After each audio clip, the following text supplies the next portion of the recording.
Welcome to the Chai Academy. Thank you.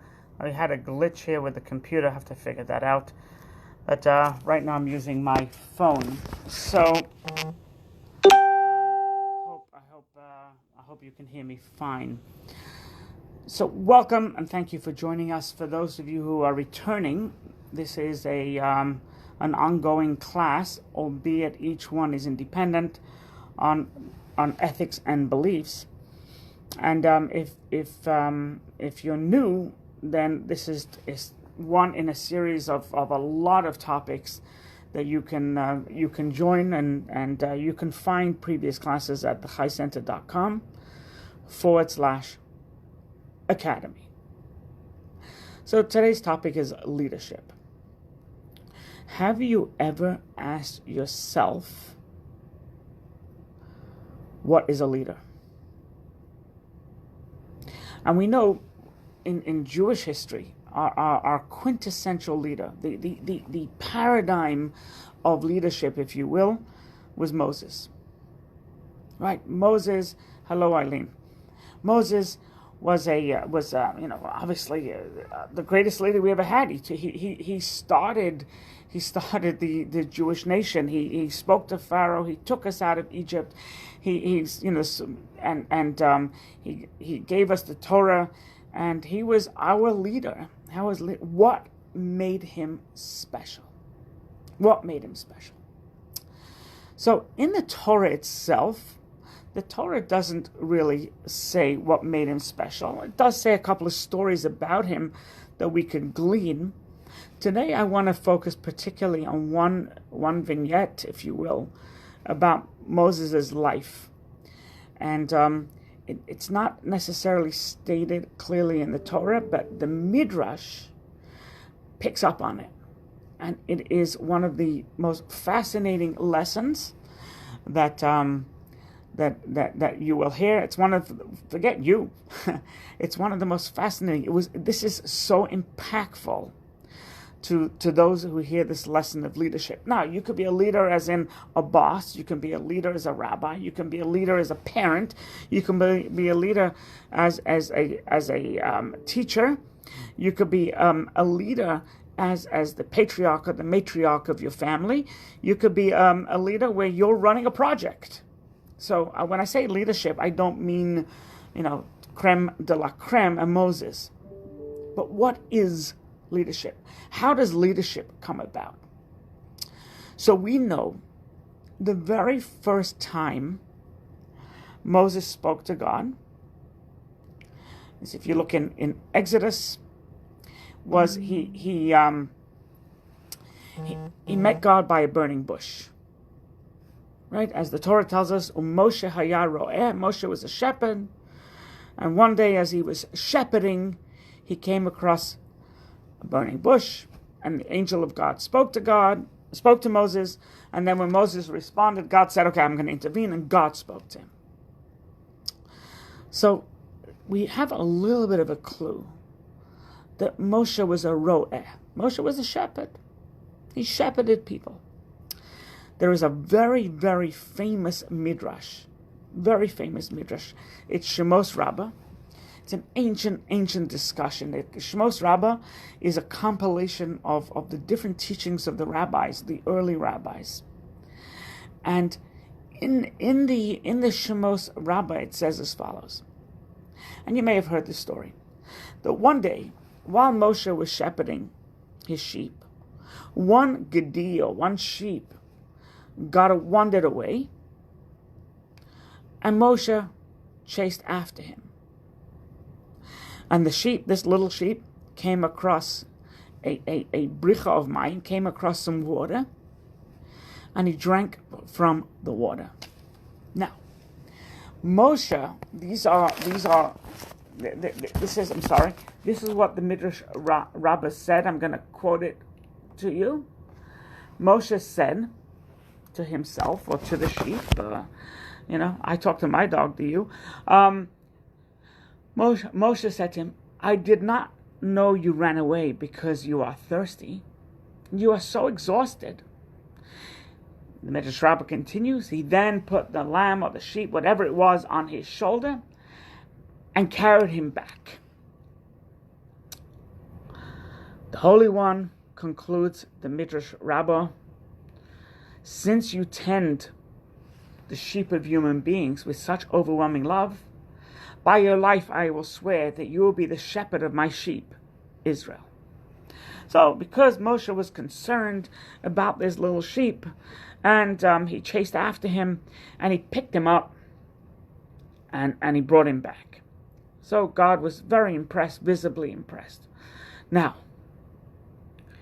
let me ask you, if you were a shepherd, and your charge, that was your vacation, that was your job.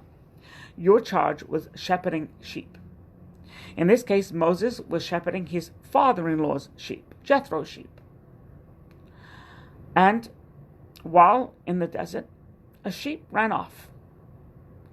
So Moshe ran after the sheep, or the lamb, whatever it was, and brought him back. Was that such a great feat? Right? If you were a shepherd, and this was your job, you too would run after the sheep. Let's put it this way: if someone asks you to watch their puppy, someone asked me to watch their puppy. A couple days, they're going to Mohegan Sun and watch my puppy, and I agreed. Now I would feed the dog, I would give the dog to drink, I would walk the dog, and I would darn well make sure that the dog doesn't escape. And if the dog, because I'm not used to having a dog, runs between my legs and outside, well, there's going to be a chase until I get him. And God forbid anything bad should happen to him. But I'll chase him to the best of my ability, and hopefully capture the puppy and bring him back. So what was so great about what Moses did? What was so great? That God should be so touched, and God should say, wow, I'm overwhelmed, Moses, by your love. Now, that you brought back. Now, generally, by the way, sheep stay together for the most part. They stay together. They stay in the herd because it's safer that way. Just they go together. Occasionally, you have a wandering sheep, known as maybe a black sheep.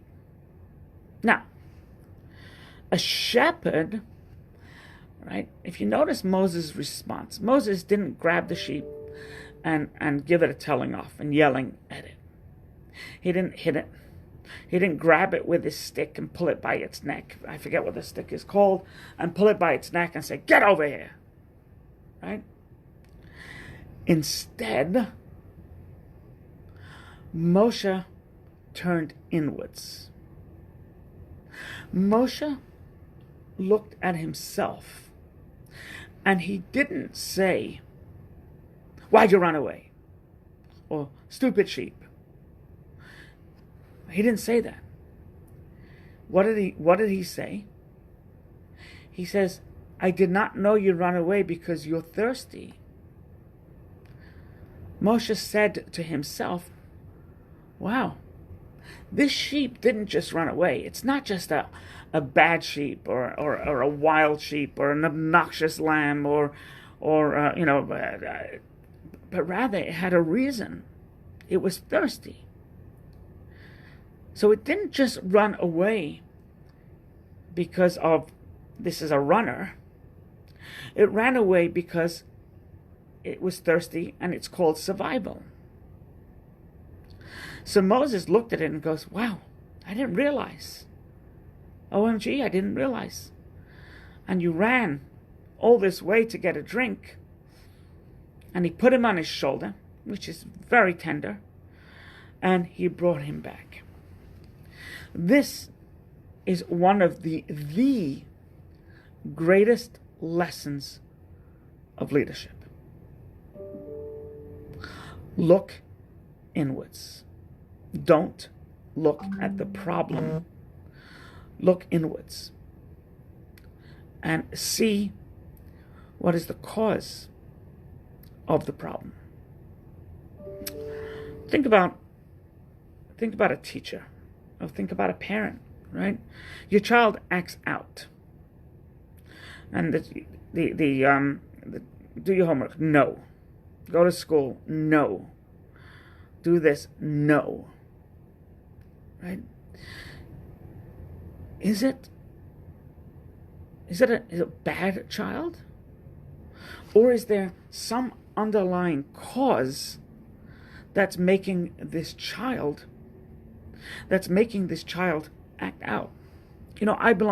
As a parent, I belong to a group. And this group, often we have the privilege of hearing Dr. Shimon Russell. Shimon Russell is a therapist, mainly for the Orthodox community. But Shimon Russell was in Lakewood for many years. Now he's in Israel, and his clientele is basically teenagers. And he said on this Zoom chat, he said that when we have a teenager that's really acting out, and a teenager that's really become problematic, won't go to school, gives his parents aggravation, he smokes weed, he which is for the Orthodox community very unusual, or gets a tattoo, which is even rarer. He said that I see the same theme each time. And you could ask Shimon Russell, how many teenagers have you seen in your 35 years of being a therapist? And 100, 1,000. So he goes, thousands upon thousands upon thousands. And he goes, and the theme is similar. The theme, what I noticed, they all have one common thread. These Orthodox children that rebel against the system, against their parents, against the school, against Judaism. They all have one common thread, and that is trauma. Now, when I say trauma, I don't mean trauma of misplacing your keys. I don't mean trauma of missing your plane. I don't even mean trauma of getting into a fender bender. Trauma is real trauma. At some point in this child's life, there was trauma. He also says, by the way, that 80% of trauma is sexual molestation, which is horrific. Trauma. And we know that trauma affects the brain. Trauma affects the amygdala of the brain. The part of the brain that is your instincts. And so a child was traumatized, and the alarm was rung, right? The alarm bell was pulled, and if it's not dealt with, then the siren's still going. So it's 10 years later, and the siren in this child that suffered a trauma is still there. And therefore, this child, who's now a teenager, still lives in a fight or flight mode. And its very survival depends on it. Its very survival depends, right? So it uses other parts of its brain, the frontal cortex, etc. But the amygdala has bad energy. The amygdala is frozen. And therefore it views, whether it's authority, or whether it's Judaism, or whether it's God, or whether it's a rabbi, whatever it may be, it views it that this is hostile, and for survival's sake, it needs to get out. Survival's sake, it has to rebel. It doesn't rebel because it's rebellious. It rebels because it's survival. That is what the Midrash is teaching us. Moses turned to the child. Moses turned. Moses turned to the lamb and says, "Wow, I didn't realize you're traumatized. You needed to drink, and you poor thing. You must be so traumatized, and you must be so exhausted. Let me help you." Right? Think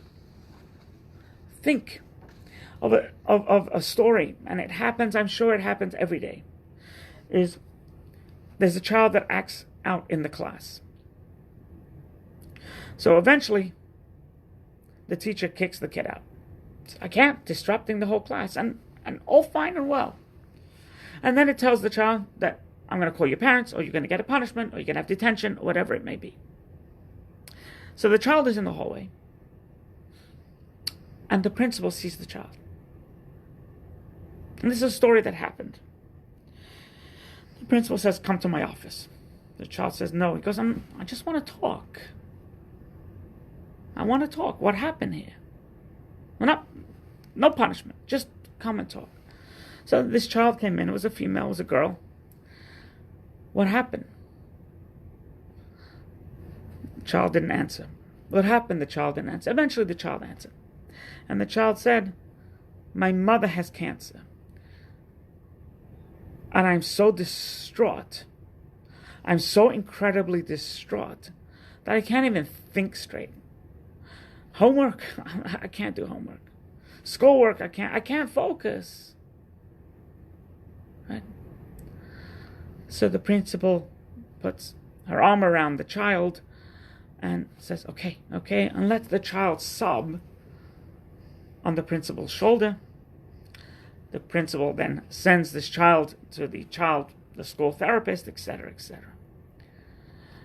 And the child gets to speak to a professional.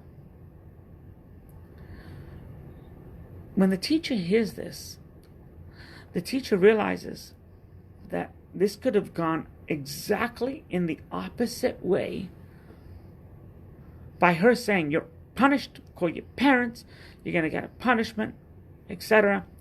Could have made it worse. You know, that fire alarm starts ringing louder and louder. What the principal did was press the silence button. Didn't turn it off. The fire alarm is still ringing, but press the silence button. And then the child goes to a therapist in order to assure that it can deal with it properly and turn off the fire alarm. Right? The child was acting out of survival, wasn't rebelling. It didn't know what else to do. It was complete survival. And that's true, by the way, in a relationship. That's true as a parent, husband and wife, a relationship. I remember my eldest child called me from yeshiva. He was away in yeshiva. You know, you would call it a boarding school, but we didn't send him because of trouble. We sent him where's the best place for him. Where we thought was the best place for him. So he calls us up and says, I can't stand this place. I say, "What's the matter?" "I just don't like this place. The environment's not good for me. Try it out another week. I can't stand this place." Eventually, he said, "Come get me." He goes, "If you don't get me, I'm going to pierce my ear." So it was a 2.5 hour drive. We picked him up. And he goes, "Why did it take for me to make this threat and this empty threat? But why did it make threat?"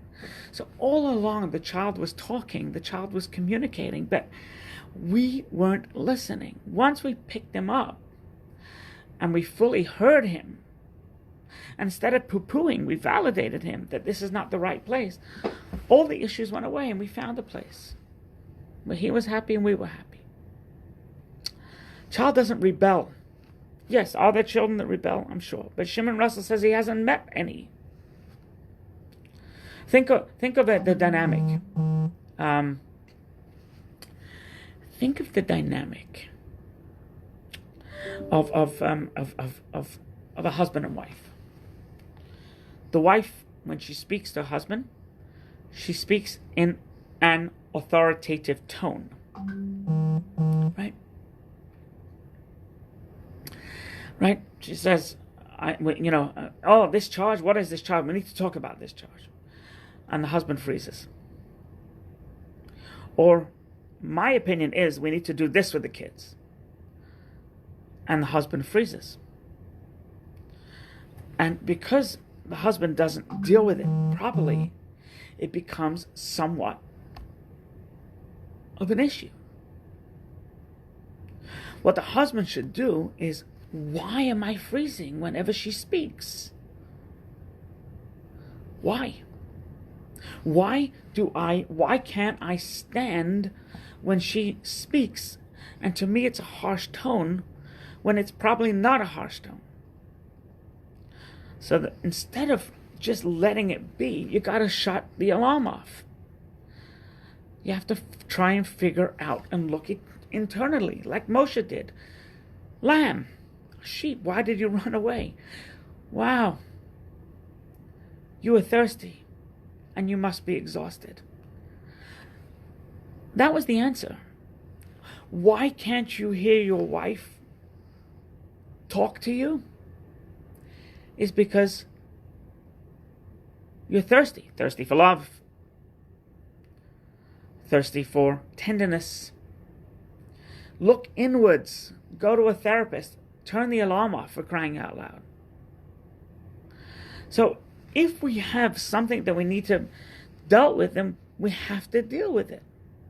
We have to deal with it. And that is what made Moses a phenomenal leader. That is because he realized that sheep don't do this. Sheep don't do this. Sheep don't walk away from their herd and alone in a desert. Sheep don't do this. Sheep stay together. There must be a reason. So a good leader, like this principle, right? Like this principle, figured out something wrong. The teacher perhaps did the right thing by sending out the child, because you can have a disruption, right? Can have a disruption. But the principle said the root of the matter. The root of the matter. You know, there are. We won't have enough time, I think, to finish this class today with different things from Moses that we see. It's an ongoing theme. But people tell me often.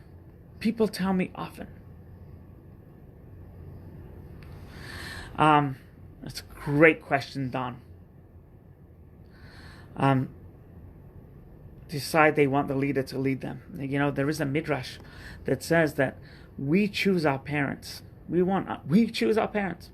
We're given a selection of different people who can bring us up, and we choose our parents. Now, personally, I should have chosen the Rothschilds. I'll admit it.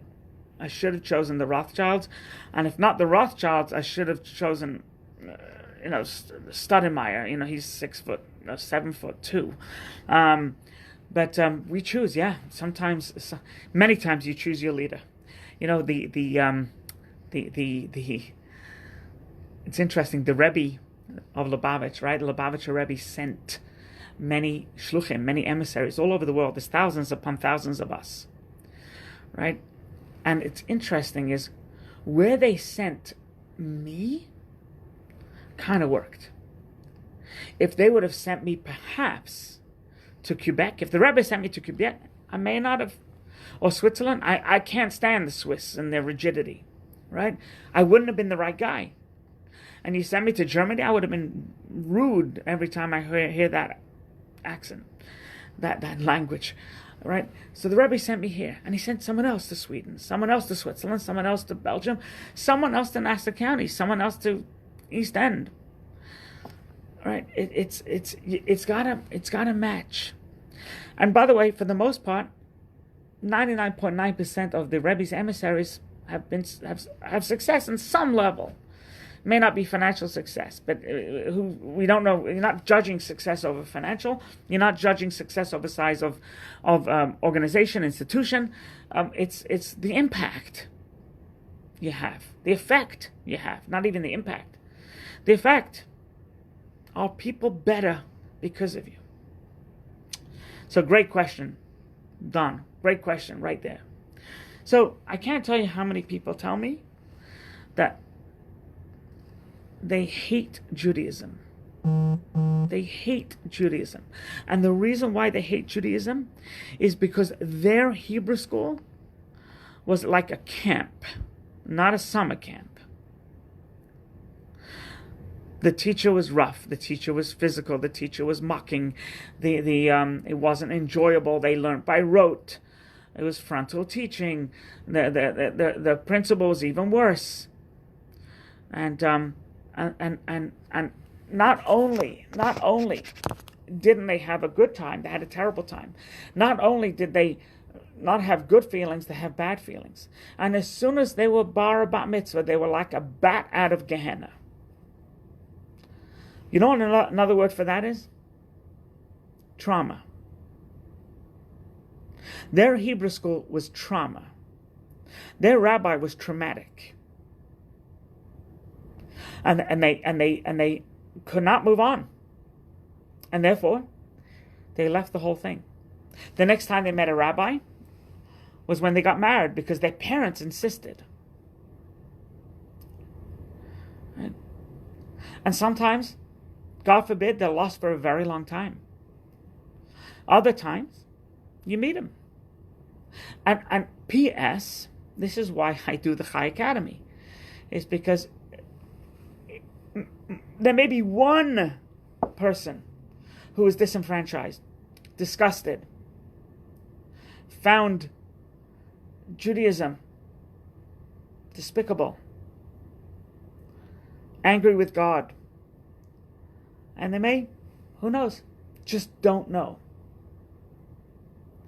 But that's probably the main reason why I'm here. Not that I'm a great leader. I don't always look inwardly. I don't. But the idea is there, is that there's trauma, and therefore you gotta, if you cannot shut off the fire alarm, at least make it somewhat silent so a person can think. That is the lesson of the Medrash. And that is the lesson of Moses. We're going to have a part 2 to this. And the part 2 is we're going to prove that this is actually the correct way. This is not just a Medrash talking and, okay, very nice, very fine, but impractical. We're going to see that God acts in the same way. We're going to see that Moses acts in the same way other times. We're going to tell a story of a success story of how somebody's trauma was silenced or reduced. So therefore their amygdala could stop the fight and flight, but rather think, calm, tranquilo. It is such an important lesson. If your child is acting out, there's a reason. If your student is acting out, there's a reason. If your employee is acting out, there's a reason. If somebody in your team is acting out, there's a reason. Find it. Or help them find it. You're not a prophet. You're not a therapist. Help them find it. God bless. Please feel free to share. Please feel obligated to share. It could help somebody, and it would definitely market us at the Chai Academy. God bless.